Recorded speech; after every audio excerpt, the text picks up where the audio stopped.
Meus amados irmãos, a paz do Senhor, Lácia Abraão, obreiros da nossa congregação em Alto Castro, pastor Vani. Espero que todos tenham tido uma noite de descanso abençoada, reparadora, depois de um domingo tão abençoado, né, com a consagração, um culto de Santa Ceia, um lindo culto de louvor e adoração. Que a nossa semana seja ainda mais abençoada no nome de Jesus. Nós estamos aqui para fazer a nossa leitura complementar, né, o nosso devocional. Lembrando os irmãos que o objetivo de nós fazermos esse trabalho é para que a gente tire o maior proveito da nossa lição nesse trimestre.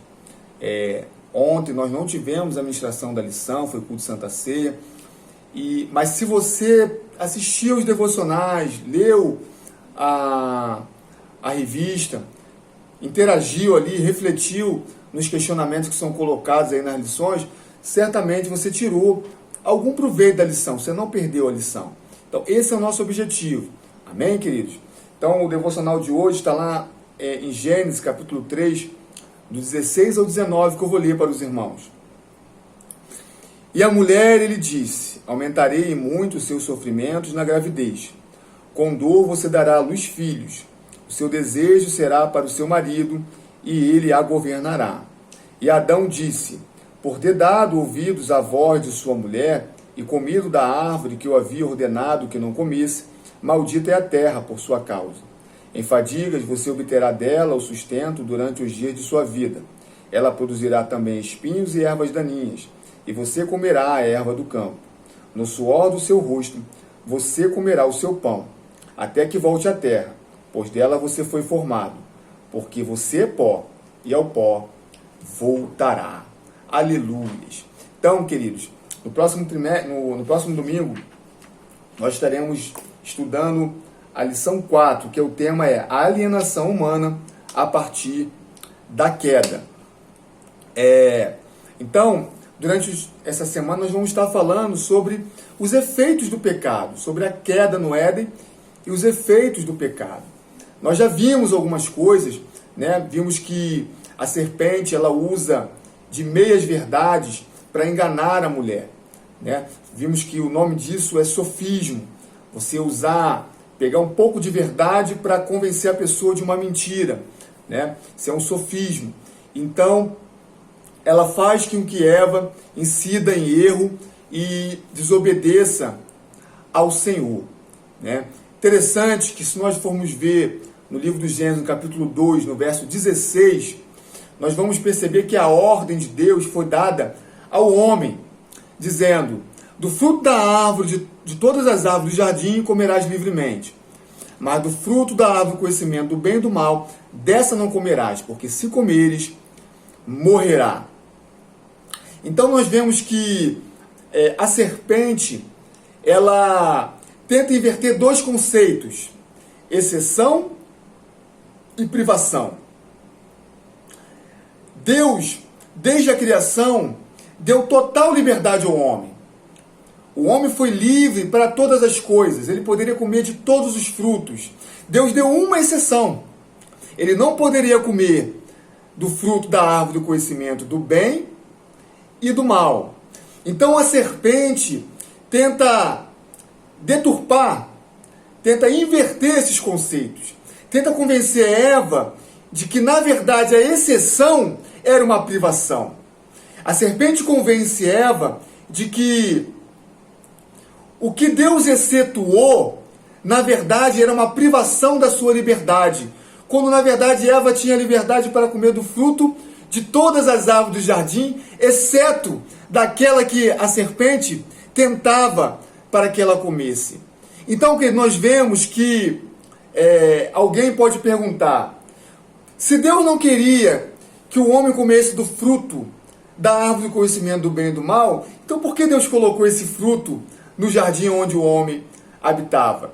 A palavra de Deus diz que Deus está à procura dos verdadeiros adoradores, que o adoram em espírito e em verdade. Então o verdadeiro adorador adora a Deus porque a sua confiança está no seu Deus. O pastor ministrou ontem no culto de Santa Ceia sobre Moisés, né? Mesmo Deus dando a vitória a Moisés, prometendo a vitória a Moisés. Falou: Moisés, eu enviarei um anjo diante de vocês e darei vitória a vocês. Vocês terão vitória sobre os cananeus, sobre os heteus, sobre os heveus, né? Mas eu não vou com vocês.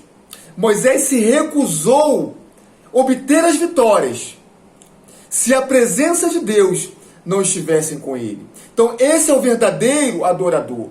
Então, quando Deus coloca o fruto da árvore do conhecimento do bem e do mal no jardim, próximo do homem, Deus estava dando toda a liberdade ao homem, para que o homem pudesse escolher adorar a Deus sobre todas as coisas, independente de qualquer coisa. A sua confiança estaria em Deus. Então perceba, queridos, que o que nós aprendemos é que o que Deus tem nos dado é o que é suficiente para nós. A resposta de Eva à serpente deveria ser: não, o que Deus nos deu é o que é melhor para nós. O que Deus nos deu é o que é necessário para nós. O que Deus nos deu é o que é suficiente para nós.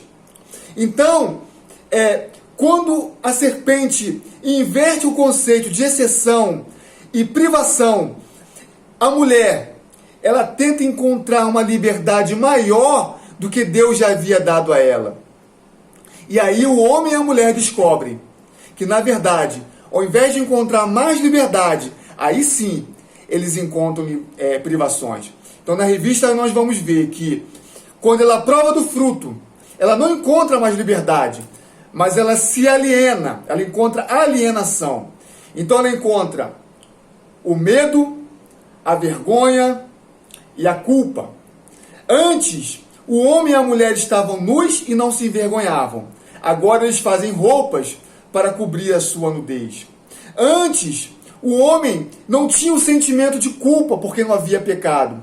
Mas agora a consciência de desobedecer a Deus traz ele a culpa e traz também o medo. Quando Deus vem buscar o homem no jardim, o homem tem medo de se encontrar com o Senhor. Eu vou deixar esse desafio para os irmãos.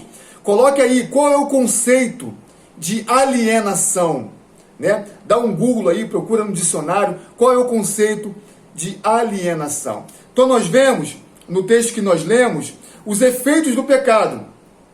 Então, primeiramente, Deus fala à mulher, né?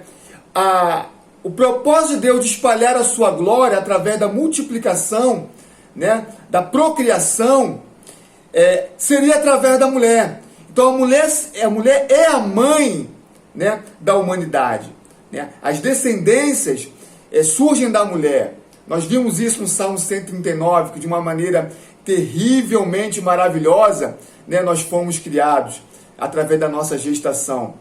Então uma coisa que seria prazerosa, uma coisa que é maravilhosa para toda mulher tem desejo de engravidar, né? Agora vai vir também seguida de dor e de sofrimento. Esse desejo que está lá no verso 16, o seu desejo será para o seu marido, esse desejo é o mesmo desejo que Deus alerta Caim quando tinha vontade de se vingar do seu irmão Abel, né? É um desejo de concupiscência, né? O desejo pelo pecado, é o desejo de se opor à liderança do seu marido. Quantos conflitos que nós não temos no nosso lar hoje entre o homem e a mulher se opondo à liderança do homem, e o homem, ao invés de usar a sua liderança para levar segurança e proteção à mulher, ele quer dominá-la, não é verdade? E também do trabalho. O homem sempre trabalhou, o trabalho é maravilhoso, o trabalho faz parte da corregência. Lembra que nós vimos na aula anterior? Da corregência, de cuidar da natureza, de cuidar da criação de Deus. Mas agora, a terra, a quem o homem deveria dominar, vai trazer dificuldade ao homem, trazendo ervas daninhas e abrolhos. Então, com suor, o homem vai produzir o seu fruto. Essa é a consequência do pecado. Quando a mulher responde os questionamentos da serpente, naturalmente, ela usa de uma informação que foi passada pelo homem. A ordem que o homem recebeu de Deus, ele repassa à mulher. Então, em algum momento, o homem aponta para aquela árvore, para aquele fruto e fala, ó, nosso pai falou que daquele fruto nós não podemos comer. Esse foi o primeiro olhar. Billy Graham, ele ensina que nós devemos evitar o segundo olhar. A fruta era agradável. Então, para a serpente que era astuta, bastou fazer com que a mulher olhasse novamente. Que essa palavra fique em nossos corações, meus irmãos. Nós não precisamos olhar novamente aquilo que nos atrai. Por tudo que nos é permitido é o que é de melhor. Tudo que nos é permitido é o que nos é necessário. Tudo que nos é permitido nos é suficiente. Que Deus possa nos abençoar com esta palavra. Que Deus nos dê uma semana de bênçãos